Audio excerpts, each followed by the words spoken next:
मुंबई शहर में चोरियां बहुत बढ़ गई थी। हर दिन एक चोर किसी घर में चोरी कर रहा था। पुलिस चोर को पकड़ नहीं पा रही थी। पुलिस ने हार मान के डिटेक्टिव मेहुल को फोन लगाया। डिटेक्टिव मेहुल चोरी हुए घरों को मैप्स में देखता है तो उसे समझता है कि चोरी पहले हाउस नंबर 1 में हुई, फिर 4, 9, 16 और 25 में हुई। वो समझ जाता है कि अगली चोरी कहाँ होने वाली है। कैसे? क्या आप बता सकते हैं अगली चोरी कहाँ होने वाली है? ध्यान से सोचिए और आपका आंसर कमेंट कर दीजिए।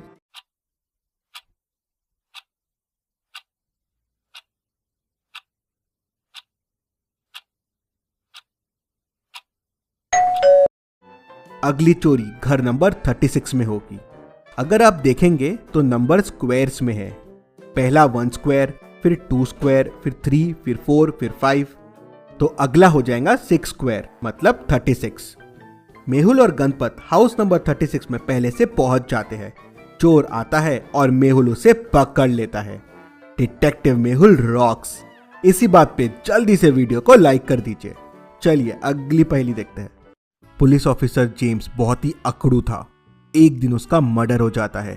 डिटेक्टिव मेहुल क्राइम सीन पे पहुंच जाता है। उसे जेम्स के पास से एक क्लू मिलता है। क्लू से कुछ खास समझ नहीं आता है। मेहुल को 3 लोगों पे शक जाता है, क्लीनर वेद, कैदी डैन और दूसरा पुलिस वाला राम। क्लीनर बताता है कि मैं तो सफाई कर रहा था। इंस्पेक्टर जेम्स मुझे हमेशा डांटते रहते थे लेकिन मैंने कुछ नहीं किया है। कैदी बताता है कि इंस्पेक्टर बड़ा ही घमंडी था और सबको गालियां देते रहता था, सबको जेल में डाल देता था, लेकिन सच्ची मैंने मर्डर नहीं किया है। दूसरा इंस्पेक्टर कहता है मैं तो बाहर गया था, मुझे कोई आइडिया नहीं है। डिटेक्टिव मेहुल क्लूज को वापस देखता है और समझ जाता है कि खूनी कौन है। कैसे? क्या आप बता सकते हैं खूनी कौन है? आपका आंसर मुझे कमेंट करके बताएं।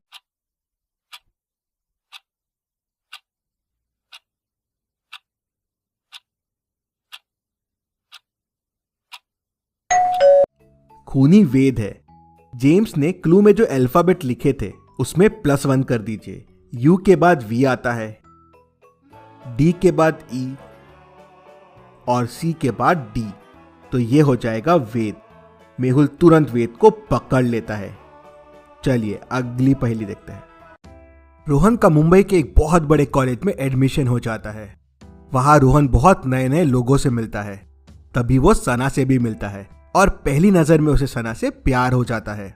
लेकिन सना रोहन को बिल्कुल भाव नहीं देती और कहती है कि उसका पहले से ही बॉयफ्रेंड है। रोहन दुखी हो जाता है और वहां से चला जाता है। अगले दिन जब सना और उसका बॉयफ्रेंड कॉलेज से आ रहे होते हैं तो कुछ गुंडे उन्हें घेर लेते हैं। गुंडों को देख उसका बॉयफ्रेंड वहां से भाग जाता है। सना डर जाती है। गुंडे उसका फोन छीन लेते हैं, उसका पर्स छीन लेते हैं। तभी वहां से रोहन भी गुजर रहा होता है। उसका ध्यान सना पे जाता है। वो तुरंत वहां पहुंच जाता है। गुंडों की बहुत पिटाई करता है। गुंडे चिल्लाने लगते हैं, बस बस अब हम ऐसा नहीं करेंगे, अरे इतना भी मत मारो रोहन हमें। रोहन गुंडों की बहुत पिटाई करता है और गुंडे वहां से भाग जाते हैं। सना बहुत गुस्से में आ जाती है और रोहन से कहती है कि अब से मुझसे कभी बात मत करना। क्यों? रोहन ने तो सना की जान बचाई, फिर सना क्यों रोहन पे गुस्सा हो गई? क्या आप बता सकते हैं ऐसा क्यों हुआ?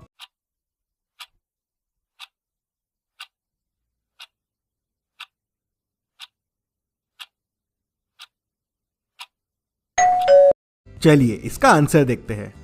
गुंडे रोहन के भेजे हुए ही थे, क्योंकि एक गुंडा चिल्लाता है रोहन इतना भी मत मार मुझे। गुंडे को रोहन का नाम कैसे पता चला वहीं सना को समझ जाता है। चलिए अगली पहेली देखते हैं। मुंबई में एक ब्यूटी कॉन्टेस्ट चल रहा था। सना ब्यूटी कॉन्टेस्ट जीत जाती है। करीब 10 बजे कॉन्टेस्ट खत्म होने के बाद सना वॉशरूम जाती है। वॉशरूम में सना का मर्डर हो जाता है। मर्डर को सॉल्व करने के लिए डिटेक्टिव मेहुल क्राइम सीन पे पहुंच जाता है। मेहुल 2 चीजें ऑब्जर्व करता है। पहली, सना का क्राउन गायब है और दूसरी, सना की वॉच टूट गई है। मतलब सना और मर्डरर के बीच हाथापाई हुई है। वॉच में 10:04 हुए हैं, मतलब अराउंड उसी टाइम सना का मर्डर हुआ है। मेहुल 3 लोगों से पूछताछ करता है। पहली कंटेस्टेंट, वो कहती है सर मैं तो मेरे बॉयफ्रेंड के साथ फोटोज ले रही थी, ये देखिए मेरे फोटोज। कैमरामैन कहता है, सर मैं तो यहीं सारे कंटेस्टेंट्स के फोटो ले रहा था, मुझे मर्डर के बारे में कुछ नहीं पता है। ऑर्गेनाइजर कहता है, सर मैं तो मेरी वाइफ से बात कर रहा था, ये देखिए मेरा फोन, मुझे भी मर्डर के बारे में कुछ नहीं पता है। तीनों की बातें सुनने के बाद और क्लूज को समझने के बाद मेहुल समझ जाता है कि कौन झूठ बोल रहा है और कौन खूनी है। ध्यान से क्लूज को देखिए और जल्दी से आपका आंसर कमेंट कर दीजिए।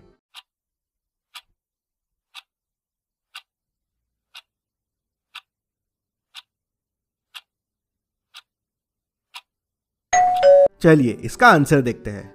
सना का मर्डर अराउंड 10:04 पे हुआ।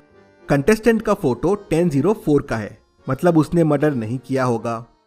ऑर्गेनाइजर भी अपनी वाइफ से उसी टाइम बात कर रहा था, मतलब उसने भी मर्डर नहीं किया होगा। और कैमरामैन का फोटो भी 10:04 का है, लेकिन उस फोटो में सना भी है। ऐसे कैसे पॉसिबल है? मतलब ये कैमरामैन झूठ बोल रहा है, उसने टाइम एडिट किया है। वहीं वो पकड़ा जाता है, मेहुल उसे पकड़ लेता है। चलिए अगली पहेली देखते हैं। आपके सामने ये पिज्जा है, मैं पिज्जा को पिज्जा बॉक्स ए में रख रहा हूँ। अब मैं इन्हें घुमाऊंगा, आपको बताना है ये वाला पिज्जा बॉक्स कहाँ रहता है। ये थोड़ा टफ है तो ध्यान से देखिएगा। तो चलिए शुरू करते हैं।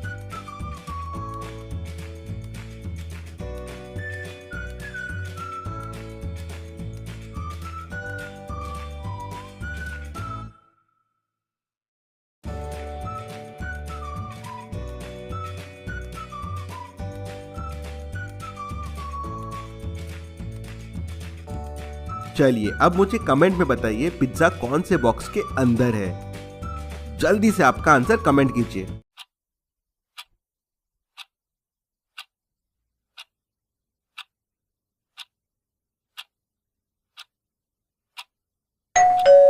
मैं इसका आंसर आपको लास्ट में बताऊंगा। तो चलिए अगली पहेली देखते हैं। रोहन ऑफिस ट्रिप के लिए बाहर जाता है, तभी धमाका सिंह उसकी वाइफ को किडनैप कर लेता है और अपने लैब में लेके चले जाता है।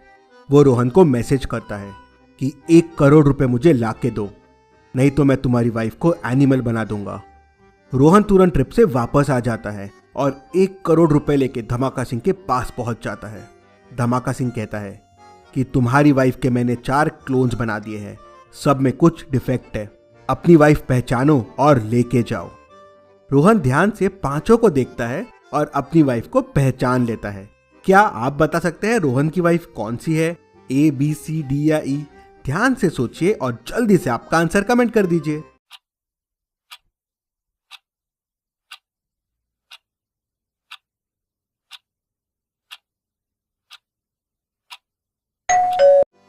रोहन की वाइफ को तिल नहीं है तो फर्स्ट वाली नहीं है, सेकंड की फिंगर मिसिंग है, थर्ड की नोज मिसिंग है और फोर्थ की आईब्रोज मिसिंग है, तो फिफ्थ वाली रोहन की वाइफ है। रोहन पहचान लेता है और उसे लेके चला जाता है। चलिए अगली पहेली देखते हैं। चलिए मुझे बताइए ऐसी कौन सी चीज है जिसकी परछाई नहीं होती। ध्यान से सोचिए और मुझे आपका आंसर कमेंट करके बताइए।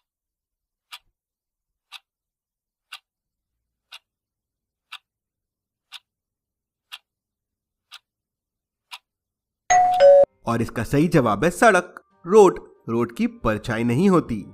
चलिए अब मुझे बताइए ऐसी क्या चीज है जो जून में होती है दिसंबर में नहीं, आग में होती है लेकिन पानी में नहीं।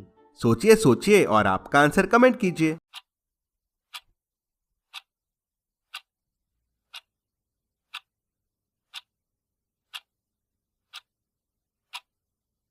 और इसका सही जवाब है गर्मी।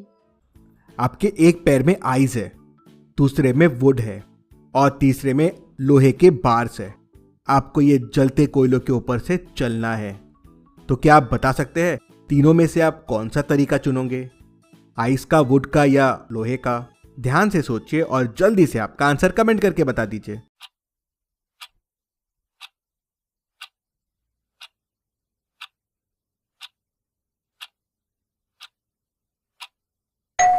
अगर आपने लोहा चुना तो लोहा तुरंत गर्म हो जाएगा और आप उसे पहन के चल नहीं पाओगे, तो लोहे से आप क्रॉस नहीं कर सकते।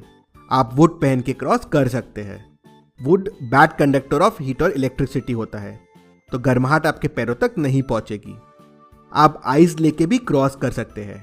हीट के वजह से आइस वेपर्स बन जाएंगे, आपके पैरों और कोयलों के बीच में वो वेपर्स आ जाएंगे, तो उसके वजह से आपको गर्माहट नहीं लगेगी और आप पार कर लेंगे। तो आइस और वुड से आप कोयलों को पार कर सकते हैं। चलिए अब पिज्जा बॉक्स वाले का आंसर देख लेते हैं, और पिज्जा है बॉक्स ए के अंदर। ऐसी और पहेलियों के लिए चैनल को सब्सक्राइब करके बेल आइकन प्रेस कर दीजिए।